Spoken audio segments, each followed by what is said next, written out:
Hello students, again next topic जो हम discuss करने जा रहे हैं वो है विद्युत प्रतिरोध, इलेक्ट्रिक रेजिस्टेंस। प्रतिरोध के बारे में हम थोड़ी बहुत जानकारी प्राप्त कर चुके हैं। इसमें हम डिटेल में समझेंगे कि विद्युत प्रतिरोध क्या है। देखिए, विद्युत प्रतिरोध धारा के मार्ग में रुकावट है। अगर किसी चालक पदार्थ से विद्युत धारा का प्रवाह होता है तो चालक आयनों के कारण इलेक्ट्रॉनों के आगे बढ़ने में बाधा उत्पन्न होती है या आपस में टक्कर के कारण एक बाधा उत्पन्न होती है, उसे हम विद्युत प्रतिरोध कहते हैं। देखिए, ये प्रतिरोध उत्पन्न क्यों होता है? ये चालक के आयन धनावेश, मान लीजिए विद्युत धारा इस दिशा में प्रवाहित हो रही है तो इलेक्ट्रॉनों की गति दाईं ओर होगी। इस प्रकार से इलेक्ट्रॉन गति कर रहे हैं।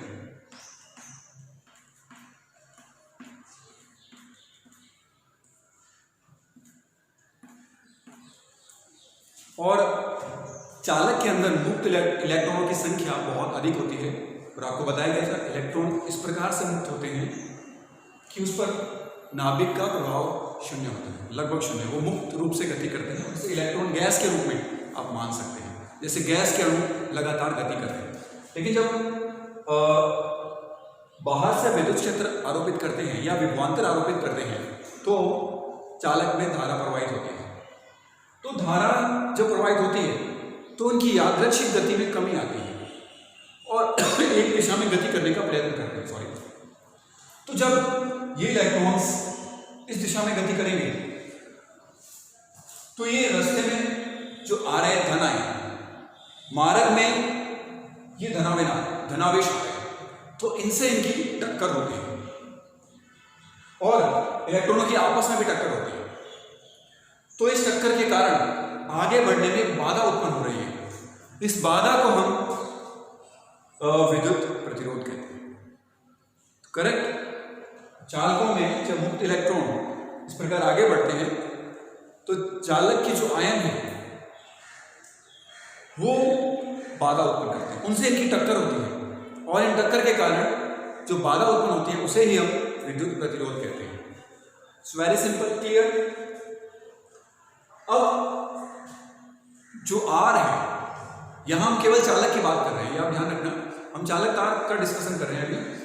चालक तार की भौतिक अवस्था पर प्रतिरोध का मान किस प्रकार से निर्भर करेगा, ये हम समझ सकते हैं। इस बेस, इस आधार पर हम ये समझ सकते हैं कि आर का मान इसकी भौतिक अवस्था पर किस प्रकार से निर्भर करता है। करेक्ट? तो आर का मान क्या इस चालक तार की लंबाई पर निर्भर करता है? क्या इसकी लंबाई पर निर्भर करना चाहिए या नहीं? अगर हम इसकी लंबाई को बढ़ा दें तो बाधा अधिक होगी या कम? आगे बढ़ने में जो रुकावट है वो कम होगी या अधिक होगी? डेफिनेटली अधिक होगी, क्योंकि लंबाई अधिक है। आप इमेजिन कीजिए,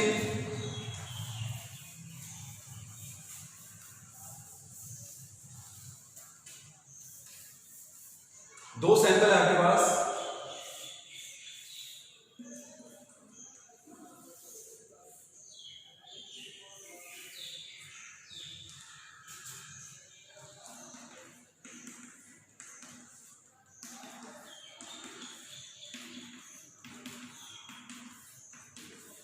एक की लंबाई कम है, एक की लंबाई अधिक है। ये चालक के आयन है। जब इलेक्ट्रॉन आगे बढ़ेंगे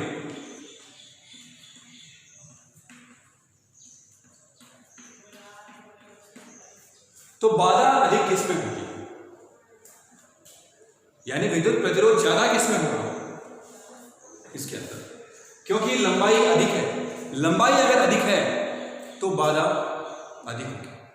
तो विद्युत प्रतिरोध भौतिक कारकों पर किस प्रकार निर्भर करता है वो यहां हम समझ सकते हैं। तो लंबाई की क्या है? समानुपाती है। प्रतिरोध आर समानुपाती है। प्रतिरोध का मान, विद्युत प्रतिरोध का मान लंबाई के समानुपाती होता है। लंबाई का मान अगर हम बढ़ा दें चालक तार की तो प्रतिरोध का मान बढ़ता है। दूसरा पॉइंट डिस्कस करते हैं हम, अनुप्रस्थ काट का क्षेत्रफल। तार कितना मोटा है और पतला है इसका डिस्कशन कर रहे हैं। देखिए लंबाई मान लो समान है,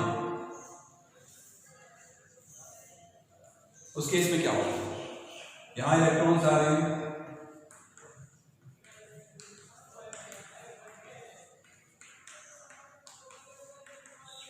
यहां भी धनावेश,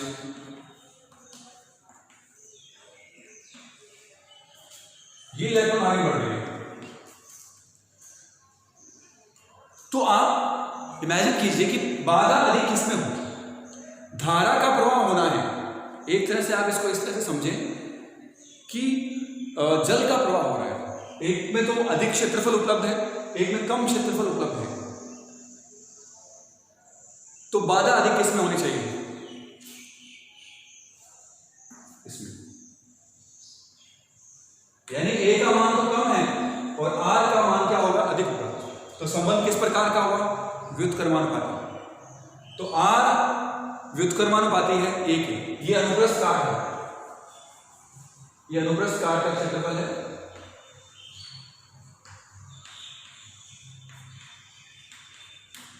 और ए जितना कम है आर का मान उतना ही अधिक है। तो आर समानुपाती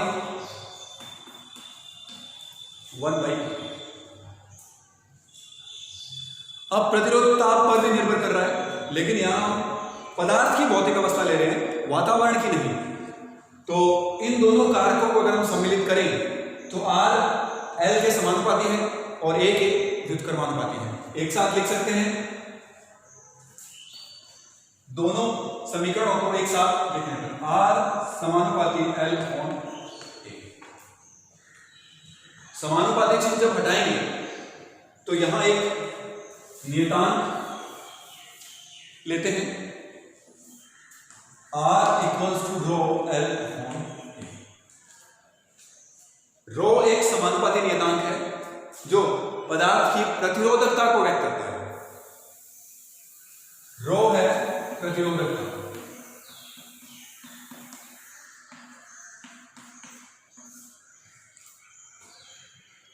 इसका मात्रक हम बता सकते हैं, आर का मात्रक होता है ओम, तो प्रतिरोधकता का मात्रक ये हो गया ओम। रो इसका मात्रक मीटर और इसका मात्रक मीटर स्क्वायर, एक मीटर से मीटर कैंसिल, तो रो का मात्रक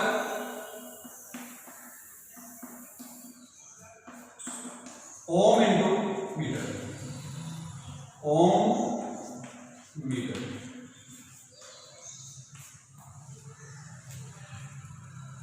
करेक्ट। और प्रतिरोधकता का जो व्युत्क्रम होता है वो होती है चालकता, 1/σ। इसे हम कहते हैं चालकता। करेक्ट। अब इस टॉपिक में हम आर का और रो का विमेय सूत्र प्राप्त कर सकते हैं। आर का मात्रक है ओम और रो का मात्रक है ओम इंटू मीटर। तो पहले हम आर का यानी ओम का प्रतिरोध का विमेय सूत्र प्राप्त करते हैं। यस,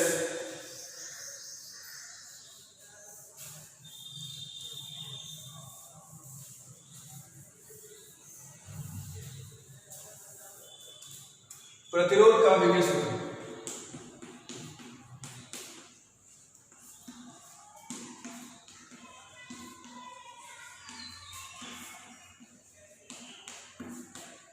R इक्वल्स होता है V अपॉन I। ओम के नियम से हम जानते हैं V इक्वल्स होता है I R। अब V क्या होता है, W अपॉन Q,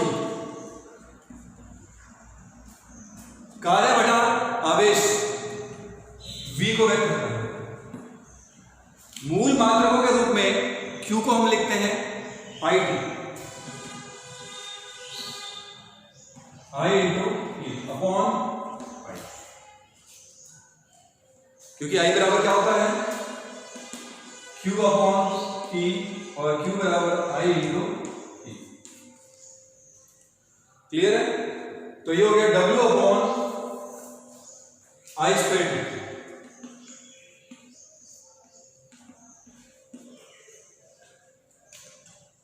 अब ओनली W का विमेय सूत्र I का स्क्वायर T, इनकी वैल्यू पुट कर दें। m1 कार्य का विमेय सूत्र होता है m1 L2 T माइनस 2, जो कि बल गुणा दूरी से ज्ञात कर सकते हैं। I square I ampere A square और T समय कैपिटल T 1। इसको एक साथ लिखते हैं m1 L2 T माइनस 3 हो जाएगा और A माइनस 2 हो जाएगा।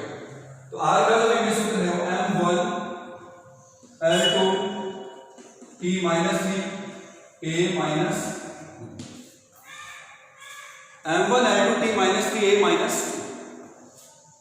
ये है प्रतिरोध R का विमेय सूत्र। और अब प्रतिरोधकता क्या है? ओम गुणा मीटर। प्रतिरोध को अगर हम मीटर से गुणा कर दें तो ये प्रतिरोधकता के विमेय सूत्र को व्यक्त करेगा। तो प्रतिरोधकता का विमेय सूत्र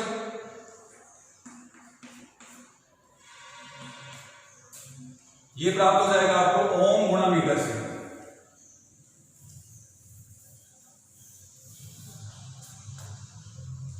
तो रो का मात्रा क्या होता है? Ohm into metre.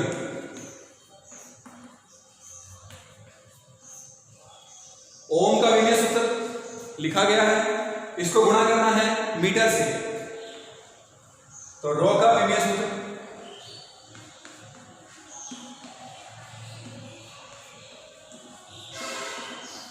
ये होगा m1 L2 T minus 3 A minus 2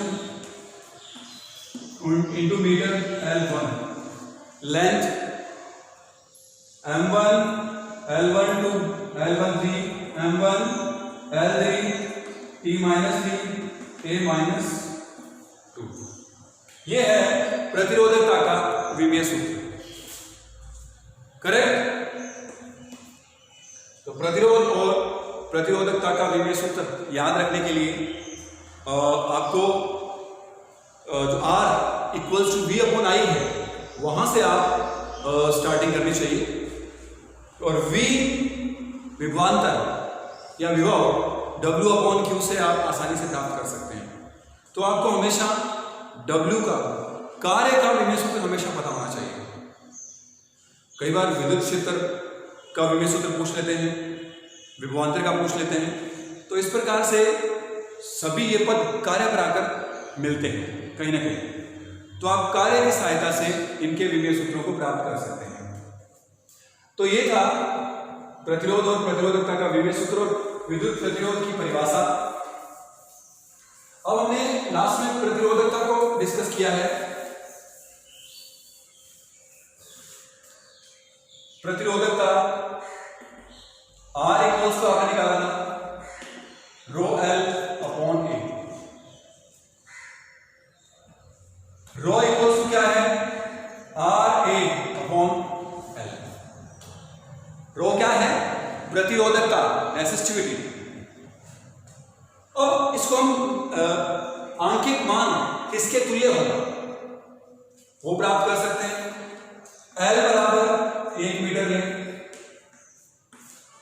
A बराबर 1 मीटर स्क्वायर लें। तो रो का मान rho equals to R। Rho equals to R A upon L में L हमने लिया 1 मीटर और A लिया 1 मीटर स्क्वायर। A है अनुप्रस्थ काट तार का। तो 1 मीटर लंबाई और 1 मीटर स्क्वायर अनुप्रस्थ काट वाले तार का जो प्रतिरोध है वही प्रतिरोधकता है। यानी कोई भी पदार्थ हमें दिया गया है, उसकी 1 मीटर लंबाई हो और 1 मीटर स्क्वायर उसका अनुप्रस्थ काट का क्षेत्रफल हो, उसका जो प्रतिरोध होगा उसे ही हम प्रतिरोधकता कहेंगे। अगर ताप नियत है तो किसी भी पदार्थ के लिए प्रतिरोधकता का मान नियत रहता है। अगर आपसे पूछा जाए एक तार है जिसकी लंबाई 4 मीटर है और दूसरा तार है जिसकी लंबाई है 2 मीटर, तो आप ये बताइए किसकी प्रतिरोधकता अधिक होगी। यहां से आप देख सकते हैं प्रतिरोधकता नियत है, क्योंकि प्रतिरोधकता तार के उस सैंपल का प्रतिरोध है जिसकी लंबाई 1 मीटर है और अनुप्रस्थ काट 1 मीटर स्क्वायर है। ये नियत सैंपल लिया गया है उसमें। तो आप ध्यान रखेंगे ताप अगर नियत है तो प्रतिरोधकता नियत रहती है। करेक्ट। तो ये एग्जांपल हमने डिस्कस किया था, एक तार है 4 मीटर का, इसकी प्रतिरोधकता ρ, और एक तार है 2 मीटर का, ये भी कॉपर का है, ये भी कॉपर का है। तापमान यहां पर समान हो तो इसकी प्रतिरोधकता भी ρ होगी और इसकी प्रतिरोधकता भी ρ होगी। एक ही पदार्थ की जो प्रतिरोधकता है वो परिवर्तित नहीं होती। हाँ, प्रतिरोध अलग अलग होगा, क्योंकि प्रतिरोध लंबाई पर निर्भर करता है, प्रतिरोध अनुप्रस्थ काट पर निर्भर करता है, इसलिए प्रतिरोध का मान अलग अलग होगा, बट ρ का मान नियत रहता है। काफी बार पूछा भी गया एग्जाम में कि अगर किसी चालक तार की लंबाई को 3 गुना कर दिया जाए या 2 गुना कर दिया जाए तो उसकी परिवर्तित प्रतिरोधकता का मान ज्ञात कीजिए, तो इसका उत्तर होगा प्रतिरोधकता में परिवर्तन नहीं होगा, क्योंकि एक ही पदार्थ की जो प्रतिरोधकता है वो नियत है। और नियत क्यों है? क्योंकि ये उस प्रतिरोध के तुल्य है जब तार की लंबाई 1 मीटर और अनुप्रस्थ काट का क्षेत्रफल 1 मीटर स्क्वायर। करेक्ट। अब एक छोटा सा टॉपिक और डिस्कस कर लेते हैं, ओमीय तथा अनओमीय प्रतिरोध। बहुत सिंपल सी परिभाषा है।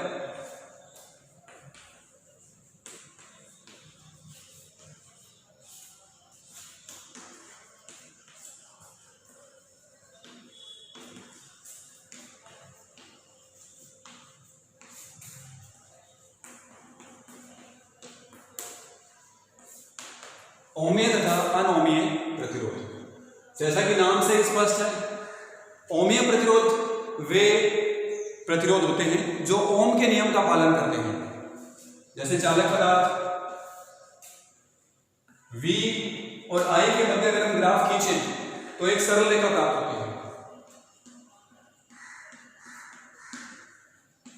ये सभी के लिए नहीं है,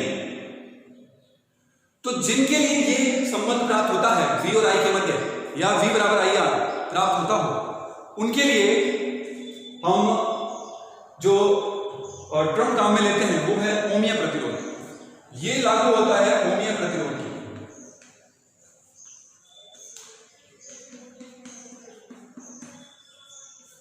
और अगर V और I के मध्य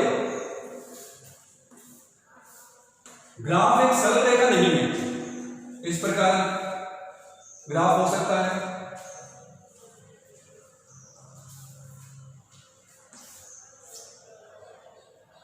इस प्रकार का ग्राफ हो सकता है V और I के मध्य,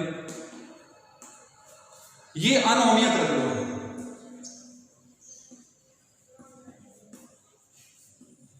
अनओमीय प्रतिरोध यानी ऐसी युक्तियां, ऐसे डिवाइसेस जो ओम के नियम का पालन नहीं करती हैं, उन्हें अनओमीय प्रतिरोध कहते हैं। और ऐसे प्रतिरोध जो ओम के नियम का पालन करते हैं उसे ओमीय प्रतिरोध कहते हैं। जैसे चालक तार, और यहां के एग्जांपल्स हम लें डायोड, ट्रांजिस्टर,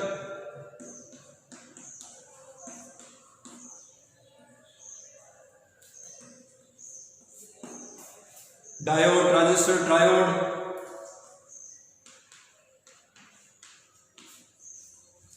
निर्वात नलिका,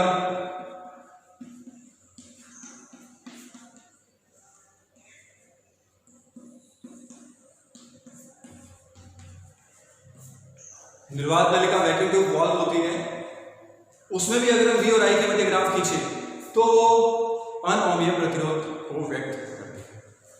तो इस प्रकार की युक्तियां जो ओम के नियम का पालन नहीं करती है उन्हें अनोमीय प्रतिरोध कहते हैं। और विद्युत अपघटनी द्रव है, अगर एक आयनिक सॉल्यूशन है उसमें V और I के मध्य ग्राफ खींचे तो वो भी अनोमीय प्रतिरोध को व्यक्त करता है। तो मेनली ट्रांजिस्टर और डायोड है, विद्युत अपघट्य द्रव है, इनके प्रतिरोध अनोमीय होते हैं।